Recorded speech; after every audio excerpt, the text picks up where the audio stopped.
ಬೇಂದ್ರೆಯವರ ಶ್ರೀಮಾತ ಭವನವನ್ನು ನೋಡೋಣ. ಇವರು ನಮ್ಮೆಲ್ಲರ ಪ್ರೀತಿಯ ಬೇಂದ್ರೆ ಅಜ್ಜ ಅವರ ಮೊಮ್ಮಗಳು ಅಂದ್ರೆ ವಾಮನ ಬೇಂದ್ರೆ ಅವರ ಮಗಳು ನಮ್ಮ ಪುನರ್ವಸು ಅವರು. ಇವರು ಪಾದಕ್ಕೆ ನಮಸ್ಕಾರಗಳು.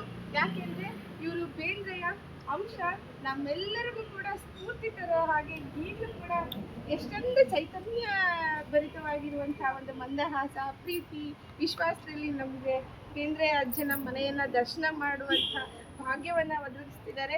ಇವರು ಸಿಹಿ ಕೊಟ್ಟು ಬರ್ಮಾಡ್ಕೊತಿದ್ದಾರೆ. ಇವರು ಸಿಹಿಗೆ ನಾನು ಸದಾ ಕೃತಜ್ಞಳು. ಈಗ ಬನ್ನಿ ಸ್ನೇಹಿತರೆ, ನಾವು ಬೇಂದ್ರೆ ಅಜ್ಜನ ಮನೆಯನ್ನ ನೋಡೋಣ. ಬೇಂದ್ರೆ ಅಜ್ಜ ಅವರ ಈ ಮನೆಯ ಸ್ಥಾಪನೆಯ ಬಗ್ಗೆ ಈಗಾಗಲೇ ನಮಗೆ ಗೊತ್ತಿದೆ. ಇದು ಬೇಂದ್ರೆ ಅಜ್ಜ ಅವ್ರಿಗೆ ಅವರ ಚಿಕ್ಕಪ್ಪ ಆಕ ಅಂತ ಕರಿತಿದ್ರು. ಅವರು ಅವ್ರಿಗೆ ಉಡುಗೊರೆಯಾಗಿ ಕೊಟ್ಟಂಥದ್ದು ಈ ಒಂದು ಮನೆ. ಶ್ರೀಮಾತದ ಹೆಸರಿನ ಹಿನ್ನೆಲೆ ನಮ್ಗಾಗಲೇ ಗೊತ್ತಿದೆ. ಇದು ನಮಗೆ ಎಲ್ಲಿ ಉಲ್ಲೇಖ ಬರುತ್ತೆ ಅನ್ನೋದು ಕೂಡ ನಮ್ಗೆ ಈಗಾಗಲೇ ಗೊತ್ತಾಗಿದೆ.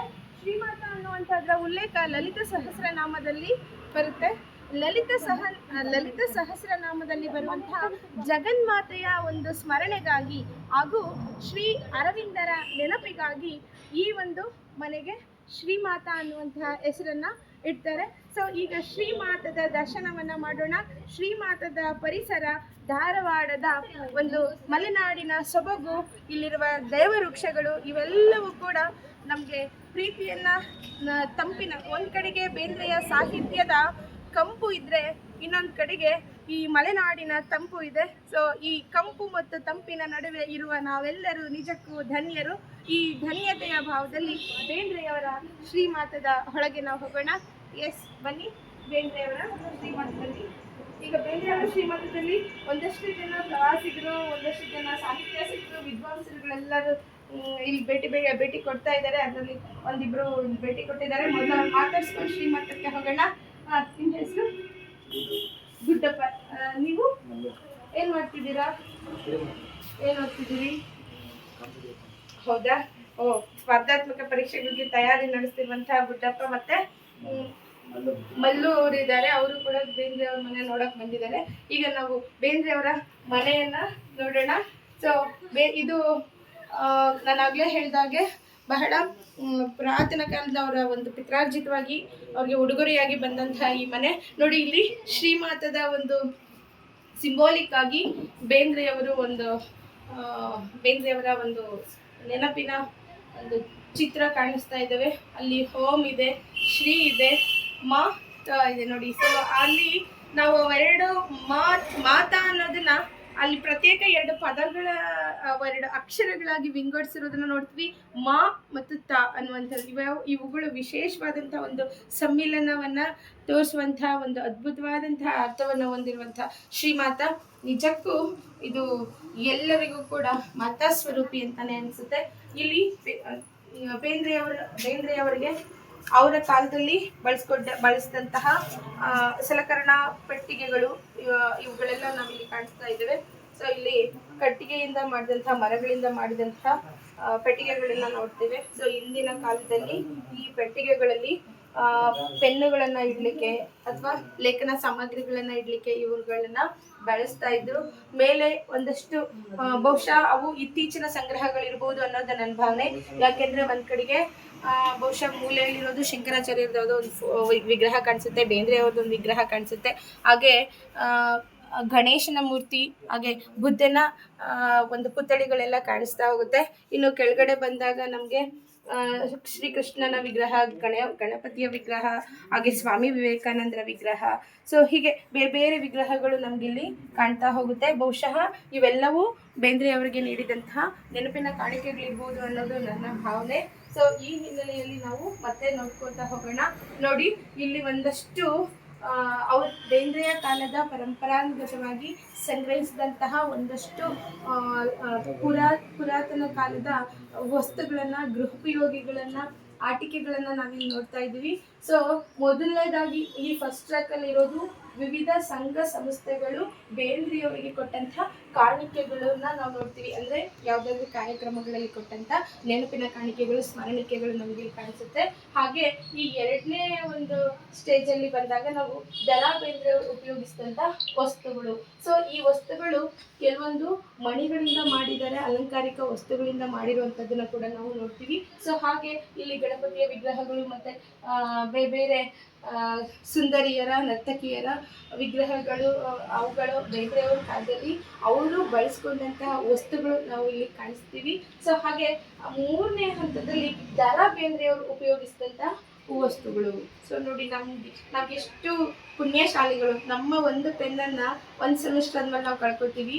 ಆದ್ರೆ ಇದುವರೆಗೂ ದರಾ ಬೇಂದ್ರೆಯವರ ಕಾಲದ ಅವರು ಬಳಸಿದ ವಸ್ತುಗಳು ಎಷ್ಟು ಜೋಪಾನವಾಗಿದೆ. ಆದರೆ ನಾವೆಲ್ಲ ಪ್ರವಾಸಿಗರು ಅವುಗಳನ್ನ ಮುಟ್ಟಿ ಹಾಳು ಮಾಡಬಾರ್ದು. ಯಾಕೆ ಅಂತ ಹೇಳಿದ್ರೆ ಪ್ರತಿ ಬಾರಿ ಅವ್ರು ಬಂದು ಮುಟ್ಬೇಡಿ ಅಂತ ಹೇಳೋಕ್ಕಾಗೋದಿಲ್ಲ. ಆದರೆ ಅದೆಲ್ಲ ನಮ್ಮ ಜವಾಬ್ದಾರಿ. ನಾವು ಅವುಗಳನ್ನ ಹಾಳು ಮಾಡದೆ ಅವುಗಳನ್ನ ದೂರದಿಂದ ನೋಡಿ ಪ್ರೀತಿಯಿಂದ ಖುಷಿ ಪಟ್ಟು ಸಂತಸ ಪಡ್ಬೇಕಷ್ಟೇ. ಸೊ ಇಲ್ಲಿ ಬೇಂದ್ರೆ ಅವರು ಹಾಕೊಳ್ತಿದ್ದಂಥ ಕೈ ಗಡಿಯಾರ, ಹಾಗೆ ದೂರಬೀನ್ ಅಕ್ಷರಗಳನ್ನ ಅವರು ಗಮನಿಸ್ಲಿಕ್ಕೆ, ಯಾಕಂದ್ರೆ ಕಾಲನಂತರ ಸಹಜವಾಗಿಯೇ ಓಯೋ ಸಹಜ ಕಾರಣಗಳಿಂದ ಅಕ್ಷರಗಳು ಮಸಕಾಗ್ಬೋದು ಅಥವಾ ಬೇರೆ ಬೇರೆ ಕಾರಣಗಳಿಗೆ, ಸಂಶೋಧನಾ ಕಾರಣಗಳಿಗೆ ಅವರು ದೂರಬೀನನ್ನ ಬಳಸ್ತಾ ಇದ್ದಿದ್ದು, ದೂರದರ್ಶಕ ಯಂತ್ರ ಬಳಸ್ತಾ ಇದ್ದಿದ್ದು ಕೂಡ ನಾವು ನೋಡ್ತೀವಿ. ಸೊ ಹಾಗೆ ಇಲ್ಲಿ ರುದ್ರಾಕ್ಷಿ ಜಪಮಾಲೆಯನ್ನ, ಶಂಕುವನ್ನ ಒಳಗೊಂಡಿರುವಂತ ರುದ್ರಾಕ್ಷಿ ಜಪಮಾಲೆ ಇದೆ.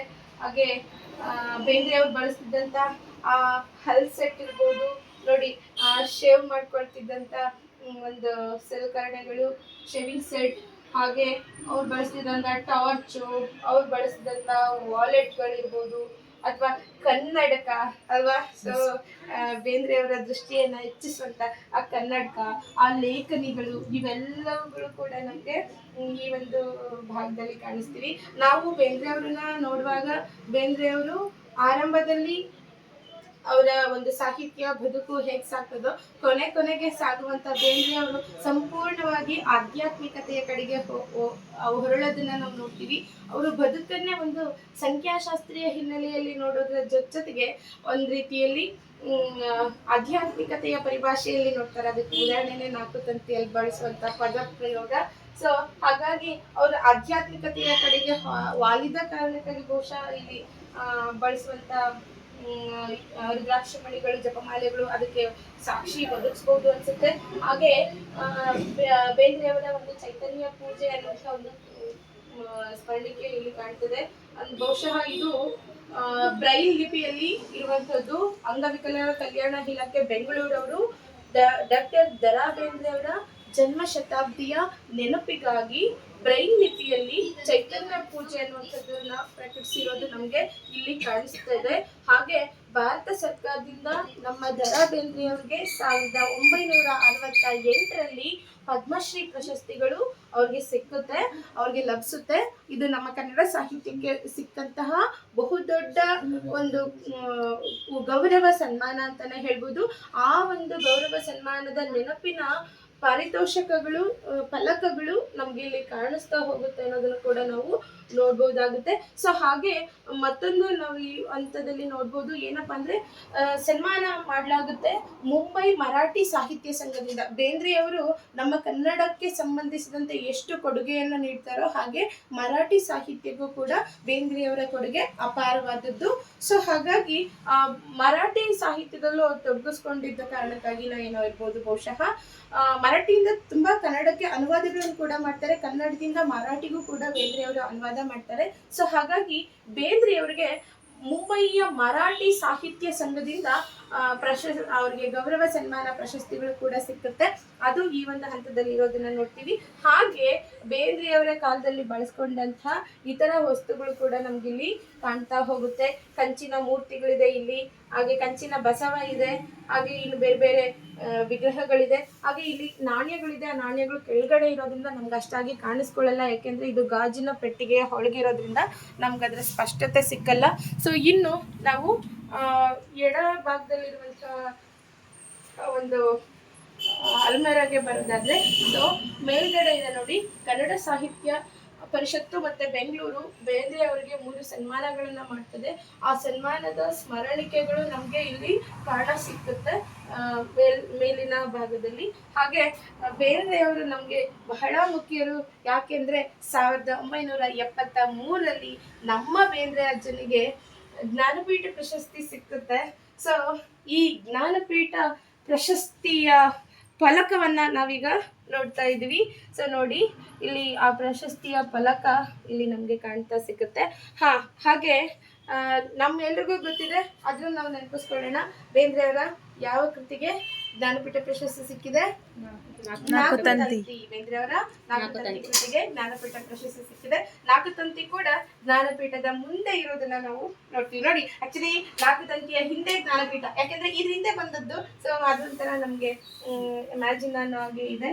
ಈ ನಾಕುತಂತಿ ಕೃತಿಯ ಅನುವಾದ ಕೃತಿಗಳು, ಬೇರೆ ಬೇರೆ ಭಾಷೆಗೆ ಆಗಿರುವಂತಹ ಅನುವಾದಗಳು ಕೂಡ ನಮ್ಗೆ ಇಲ್ಲಿ ಕಾಣ್ತಾ ಹೋಗೋದನ್ನು ಕೂಡ ನಾವು ನೋಡ್ಬೋದು.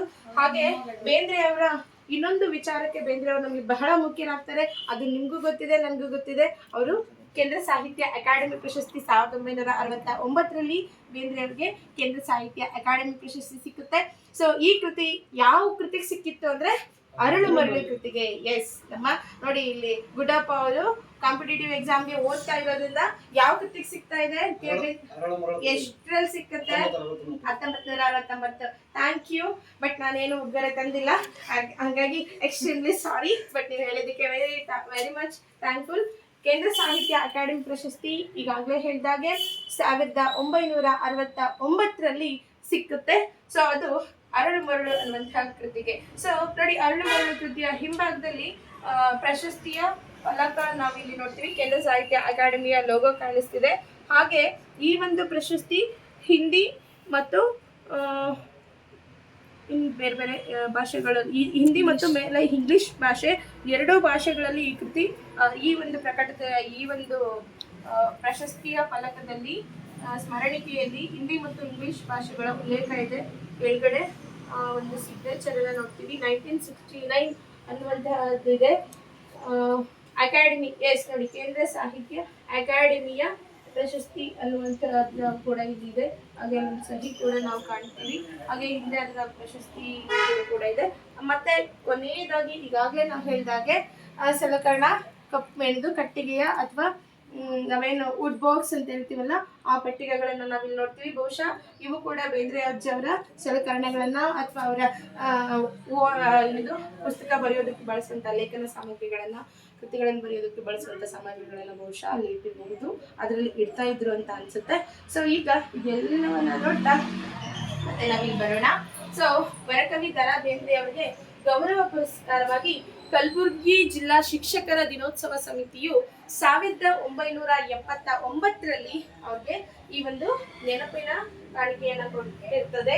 ಹಾಗೆ ನಮ್ಮ ಬೇಂದ್ರೆ ಅಜ್ಜನ ಫೋಟೋ. ಈಗ ತಾನೇ ಬೇಂದ್ರೆ ಅಜ್ಜನ ಮೊಮ್ಮಗಳಾದಂತಹ ವಾಮನ ಬೇಂದ್ರೆಯ ಮಗಳು ಪುನರ್ವಸು ಮೇಡಮ್ ಅವರು ಬೇಂದ್ರೆ ಅಜ್ಜನಿಗೆ ಪುಷ್ಪಗಳನ್ನ ಸಲ್ಲಿಸಿ ಅವರು ತಮ್ಮ ದಿನನಿತ್ಯದ ಕರ್ತವ್ಯಗಳನ್ನ ಮಾಡ್ಕೊಳ್ಳಿಕ್ಕೆ ಹೋದ್ರು. ಸೊ ನೋಡಿ, ಇಲ್ಲಿ ಮಹಾದೇವಪ್ಪ ಬರಸಪ್ಪ ಪತ್ತಾರ ಅವ್ರ ಕಡೆಯಿಂದ ನಿರ್ಮಿತವಾಗಿರುವಂತಹ ಒಂದು ಪುತ್ಥಳಿಯನ್ನ ನಾವಿಲ್ಲಿ ಕಾಣ್ತಾ ಇದ್ದಾರೆ.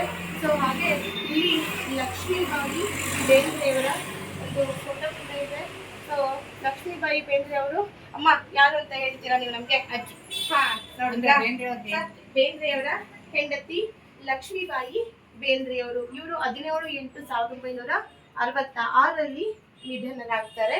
ಸೊ ಅವರ ಒಂದು ಫೋಟೋವನ್ನ ಕೂಡ ನಾವಿಲ್ಲಿ ನೋಡ್ತೇವೆ. ಸೊ ಹಾಗೆ ನೋಡಿ, ವಿಧ ವಿಧದ ಹೂಗಳು. ಸೊ ಈ ವಿಧ ವಿಧದ ಹೂಗಳನ್ನ ಬೇಂದ್ರೆ ಅಜ್ಜನ ಮೊಮ್ಮಗಳು ಬೇಂದ್ರೆಯ ಬಯಕೆ ಏನಿತ್ತು ಅನ್ನೋದು ಅವ್ರಿಗೆ ಗೊತ್ತಿದೆ. ಯಾಕೆಂದ್ರೆ ಬೇಂದ್ರೆಯವರು ಪ್ರಕೃತಿ ಪ್ರಿಯರಾಗಿದ್ರು. ಯಾಕೆಂದ್ರೆ ನಾವು ಶ್ರೀಮಂತವನ್ನ ಪ್ರವೇಶಿಸೋಕ್ ಮುಂಚೆನೇನೆ ಅವರು ಒಂದು ಒಕ್ಕಣಿಕೆ ಹಾಕಿದ್ದಾರೆ. ಆ ಒಕ್ಕಣಿಕೆಯಲ್ಲಿ ಹೇಳಿದರೆ, ಮನೆಯ ಮುಂದೆ ಕೇದಗೆ, ಸಂಪಗೆ, ಮಾವು, ತೆಂಗು ಅಲ್ವಾ, ಆಲ, ಔದುಂಬರ, ಎಲ್ಲಾ ಗಿಡಗಳು ಇದೆ. ಇದೊಂಥರ ಮಲೆನಾಡು, ನನಗೆ ಪ್ರೀತಿಯನ್ನ ತೋರಿಸಿದ ಜಾಗ ಅಂತ. ಸೊ ಹಾಗಾಗಿ ಆ ಎಲ್ಲ ಪ್ರಕೃತಿ ಹೂಗಳ ಒಂದು ಪ್ರೀತಿಯಲ್ಲಿ ಬೆಳೆದ ಬೇಂದ್ರೆ ಅವ್ರಿಗೆ. ಸೊ ಅವ್ರು ಸಲ್ಬೇಕು ಅನ್ನೋದು ಪುನರ್ವಸಮ್ಮ ಅವರ ಆಸೆ. ಹಾಗಾಗಿ ಅವರು ಪ್ರತಿನಿತ್ಯವೂ ಇದೇ ತರದ ಒಂದು ರೂಢಿಯನ್ನು ಅವರು ರೂಢಿಸ್ಕೊಂಡು ಬಂದಿದ್ದಾರೆ. ಸೊ ಈಗ ಕೊನೆಯದಾಗಿ ನಾನು ತೋರಿಸ್ತಾ ಇದ್ದೀನಿ, ಮೈಸೂರು ಪೇಟ ಸನ್ಮಾನ ವಾಟರ್ ನಾಗರಾಜ್ ಅವರು ಮೈಸೂರು ಪೇಟೆ ಸನ್ಮಾನ ಮಾಡಿರುವಂಥದ್ದು ಅದು ಕೂಡ ಇಲ್ಲಿದೆ. ಹಾಗೆ ಬೇಂದ್ರೆ ಅಜ್ಜ ಅವ್ರು ಧರಿಸಿದಂತ ಉಡುಪುಗಳು ನೋಡಿ, ನಾವು ಸಾಮಾನ್ಯವಾಗಿ ನೋಡ್ತೀವಿ ಬೇಂದ್ರೆ ಅಜ್ಜ ಅಂತಂದ್ರೆ ಕರಿ ಕೋಟ್ ಹಾಕೊಂಡು ಒಂದು ಟೋಪಿ ಹಾಕೊಂಡು ಹಾಗೆ ವೈಟ್ ಜುಬ್ಬಾದ ಮೇಲೆ ಕರಿಕೋಟು ಪ್ಲಸ್ ವೈಟ್ ಪಂಚೆ, ಕೈಯಲ್ಲೊಂದು ಕಪ್ಪು ಛತ್ರಿ. ಇದು ನಮ್ಮ ದೃಷ್ಟಿಯಲ್ಲಿ ನಮ್ಮ ಕಲ್ಪನೆಯಲ್ಲಿರುವಂತ ಬೇಂದ್ರೆ. ಸೊ ಆ ಬೇಂದ್ರೆಯ ಉಡುಪುಗಳನ್ನ ಇಲ್ಲಿ ಇಟ್ಟಿದ್ದಾರೆ. ಸೊ ಅದೇ ರೀತಿ ಅವ್ರಿಗೆ ಬೇರೆ ಬೇರೆ ವಿಶ್ವವಿದ್ಯಾಲಯ ನಮ್ಗೆ ಗೊತ್ತಿದ್ದಾಗಲೇ ಮೈಸೂರು ವಿಶ್ವವಿದ್ಯಾಲಯ, ಕರ್ನಾಟಕ ವಿಶ್ವವಿದ್ಯಾಲಯ, ಬೆಂಗಳೂರು ವಿಶ್ವವಿದ್ಯಾಲಯ, ಸೊ ಹೀಗೆ ಬೇರೆ ಬೇರೆ ವಿಶ್ವವಿದ್ಯಾಲಯಗಳಿಂದ ಗೌರವ ಡಾಕ್ಟರೇಟ್ ಪ್ರಶಸ್ತಿ ಬೇಂದ್ರೆ ಅವರಿಗೆ ಬಂದಿದೆ. ಸೊ ಆ ಸಂದರ್ಭದಲ್ಲಿ ಧರಿಸಿದಂತಹ ಆ ಒಂದು ದಿನಸುಗಳು ಇಲ್ಲಿ ನಮಗೆ ಕಾಣ್ತದೆ. ಹಾಗೆ ವಿವಿಧ ಸಂಘ ಸಂಸ್ಥೆಗಳು ಬೇಂದ್ರೆ ಅವರಿಗೆ ಕೊಟ್ಟಿದ್ದಂತಹ ಶಾಲುಗಳು, ಗೌರವಗಳು ಅವೆಲ್ಲವೂ ಇಲ್ಲಿ ಕೆಳಗಡೆಗೆ ತುಂಬಾ ಪ್ರೀತಿಯಿಂದ ಜೋಡಿಸಿರೋದನ್ನು ಕೂಡ ನಾವಿಲ್ಲಿ ನೋಡ್ತೀವಿ. ಸೊ ಇದಿಷ್ಟು ನಮ್ಮ ಬೇಂದ್ರೆ, ನಮ್ಮ ಪ್ರೀತಿಯ ಬೇಂದ್ರೆ, ಸರಸ ಜನನ ವಿರಸ ಮರಣ ಸಮರಸವೇ ಜೀವನ ಅಂತ ಸಾರಿದಂಥ ನಮ್ಮ ಬೇಂದ್ರೆ, ನಿಮ್ಮ ಬೇಂದ್ರೆಯ ಒಂದು ಪರಿಚಯ. ಸೊ ಇಷ್ಟು ಪರಿಚಯಗಳನ್ನ ಮಾಡ್ಕೊಳ್ಳೋದಕ್ಕೆ ನಮಗೆ ಸಾಧ್ಯವಾಯಿತು. ಇನ್ನು ಒಳಗಡೆ ಅದು ಅವ್ರ ಖಾಸಗಿಯ ಜಾಗ, ನಾವು ಆ ಖಾಸಗಿ ಜಾಗಕ್ಕೆ ಹೋಗೋದು ಬೇಡ. ಯಾಕೆಂದ್ರೆ ನಾವು ಪ್ರತಿಯೊಬ್ಬರ ಖಾಸಗಿತನವನ್ನ ಗೌರವಿಸಬೇಕು. ಬೇಂದ್ರೆ ನಮ್ಮ ಅಜ್ಜ, ನಿಮ್ಮ ಅಜ್ಜ ಹೌದು, ಆದ್ರೆ ಅವ್ರಿಗೂ ಆದಂತ ಒಂದು ಪ್ರತ್ಯೇಕವಾದ ಬದುಕಿದೆ. ನಾವು ಅದನ್ನ ಗೌರವಿಸೋಣ. ಸೊ ಇಷ್ಟು ಹೇಳ್ತಾ ನಾನು ನಮ್ಮ ಬೇಂದ್ರೆಯನ್ನ ನಿಮ್ಮೆಲ್ಲರ ಮುಂದೆ ಪರಿಚಯಿಸುವಂತಹ, ಅವರ ಮನೆಯ ಪರಿಚಯಿಸುವಂತಹ ಕೆಲಸವನ್ನ ಮಾಡಿದ್ದೇನೆ. ಧನ್ಯವಾದಗಳು.